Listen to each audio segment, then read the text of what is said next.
defense calls Colonel Nathan Jessup.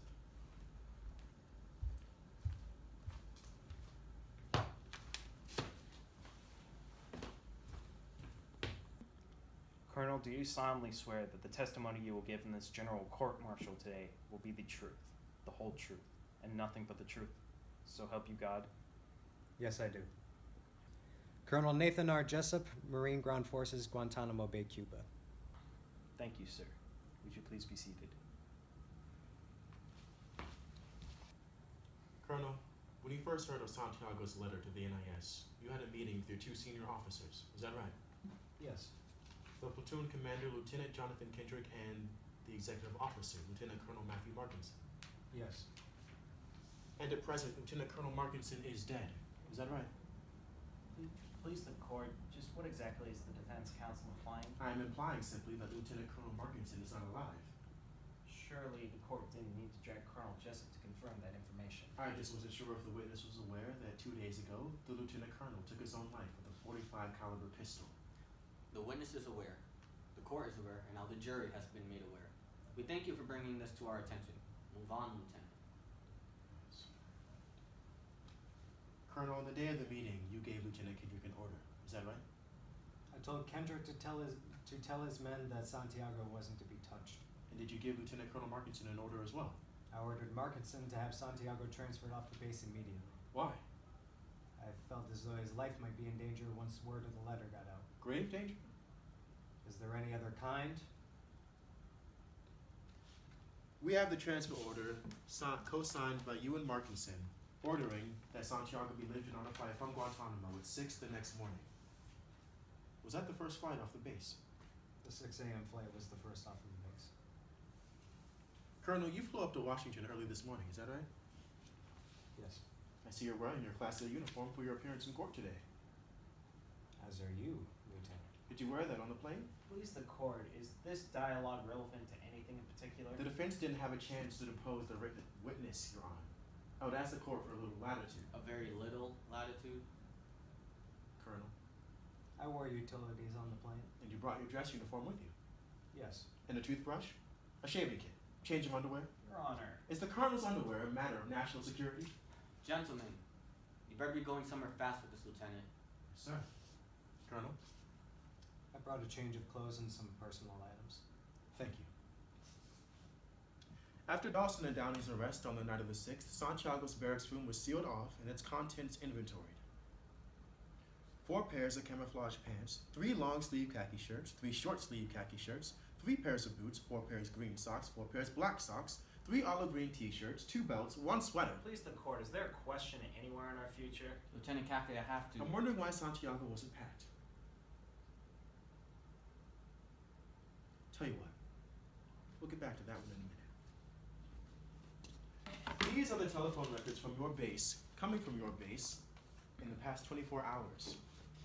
After being subpoenaed to Washington, you made 3 phone calls. I've highlighted those calls in yellow. Do you recognize those numbers? I called Colonel Fitzhughes in Quantico, Virginia. I wanted to let him know that I'd be in town. The second call was to set up a meeting with Congressman Richmond of the House Armed Services. And the third call was to my sister Elizabeth. Why'd you make that call? I thought she might like to have dinner tonight. Your Honor. Your Honor, these are the telephone records from Gitmo for September 6th. And these are 14 letters that Santiago wrote in 9 months, requesting, in fact, begging for a transfer. Upon hearing that he was finally getting his transfer, Santiago was so excited that, do you know how many people he called? 0. Nobody. Not one call to his parents saying he was coming home. Not one call to a friend saying, can you pick me up at the airport? He was asleep in his bed at midnight, and according to you, he was to be on a flight in 6 hours. Yet everything he owned was hung neatly in his closet and folded neatly in his footlocker. You were leaving for a few days, and you packed a bag and made 3 phone calls. Santiago was leaving for the rest of his life, and he hadn't called a soul, and he hadn't packed a thing. Can you explain that? The fact is, there was no transfer order. Santiago wasn't going anywhere. Isn't that right, Colonel? Object. Your Honor, it's obvious that Lieutenant Caffey's intentions this morning is to smear a high-ranking Marine officer in the desperate hope that the mere sign of impropriety would win him points with the jury. It is my recommendation, sir, that Lieutenant Caffey be reprimanded for his inexcusable behavior and that the witness be excused with the court's deepest apologies. Overruled. Your Honor. The objection's noted. Colonel. Is this funny, sir? No, it's not. It's tragic. Do you have an answer? Absolutely. My answer is that I don't have the first damn clue. Maybe he was an early riser and liked to pack in the morning. And maybe he didn't have any friends. I'm an educated man, but I'm afraid I can't speak intelligently about the travel habits of William Santiago. What I do know is that he was set to leave the base at 0600. Now, are these really the questions that I was sent here to answer? Phone calls and footlockers? Please tell me you've got something more, Lieutenant. These Marines are on trial for their lives. Please tell me that they didn't pin their hopes to a phone bill. Do you have any other questions for me, Counsel? Lieutenant Caffey? Lieutenant Caffey, do you have anything further for the witness?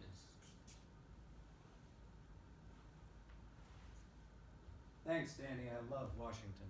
Excuse me, I haven't dismissed you yet. I beg your pardon? I haven't finished my examination.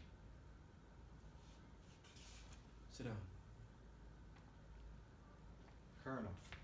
What's that? I would appreciate it if you addressed me as Colonel or Sir. I believe I've earned it. The defense counsel will address the witness as Colonel or Sir. I don't know what the hell kind of outfit you're running here. And the witness will address the court as Judge or Your Honor.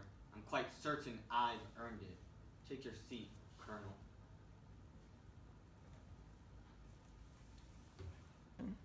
What would you like to discuss now? My favorite color? Colonel, the 6 a.m. flight was the first one off the base. Yes. There wasn't one that left 7 hours earlier and landed at Andrews Air Force Base at 2 a.m.?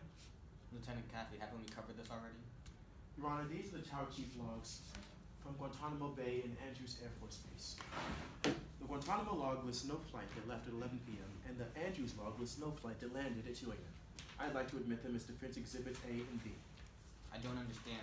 You're submitting evidence of a flight that never existed? We believe it did, sir. Defense will be calling Airman Cecil O'Malley and Airman Anthony Perez. They were working the ground crew at Andrews at 2 a.m. on the 7th. Your Honor, these men were on the list. Rebuttal witnesses, Your Honor, called specifically to refute testimony offered under direct examination. The court will allow witness. This is ridiculous. Colonel, a moment Check ago... the tower logs for Christ's sake. We'll get to the airman in just a minute, sir. A moment ago, you told me that you ordered Kendrick to tell his men not to touch Santiago. That's right. And Kendrick was clear on what you wanted? Crystal. Any chance he ignored the order? Ignored the order. Any chance he forgot about it? No. Any chance he left your office and said the old man's wrong? No. When Kendrick spoke to his platoon, any chance they ignored him? Have you ever served in an infantry unit, son? No, sir. Have you ever served in a forward area? No, sir. We follow orders, son. We follow orders or people die. It's that simple. Are we clear? Yes, sir. Are we clear? Crystal. Could I just have one more question before I call the airman to the stand? If you ordered Kendrick to tell his men not to touch Santiago, and your orders are always followed, then why was Santiago in any danger? Why would it be necessary to transfer him off the base?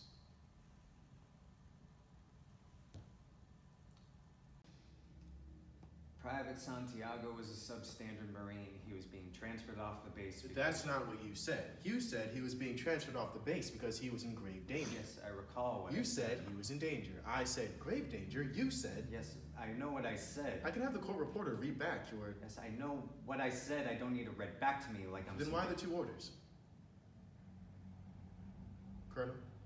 Sometimes men take matters into their own hands. No, sir. You made it very clear just a moment ago that your men never take actions into their own hands. Your men follow orders or people die. So Santiago shouldn't have been in any danger at all, should he have, Colonel? Bastard. Your Honor, I'd like to ask for a recess. I'd like an answer to the question. The court will wait for an answer. If Kendrick was ordered to tell his men that Santiago wasn't to be touched, then why was it necessary to transfer him off base?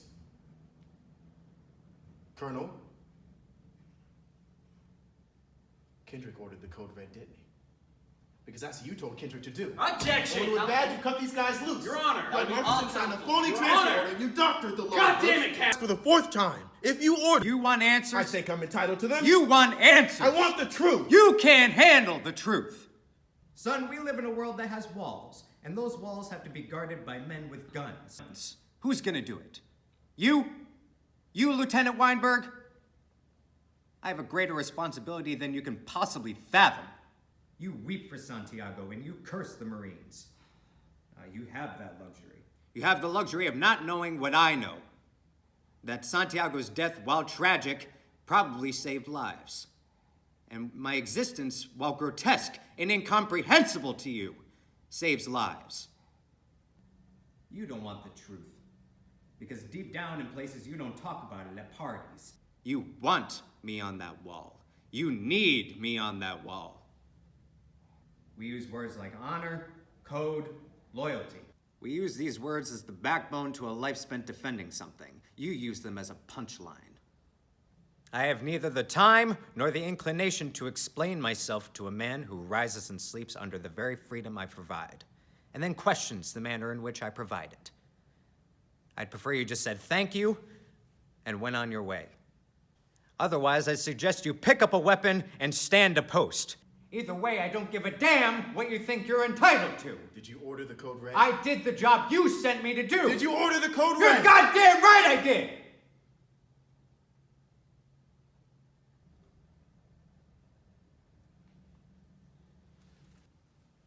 Please, the court, I suggest the jury be dismissed so we can proceed to an immediate Article 39A session. The witness has rights.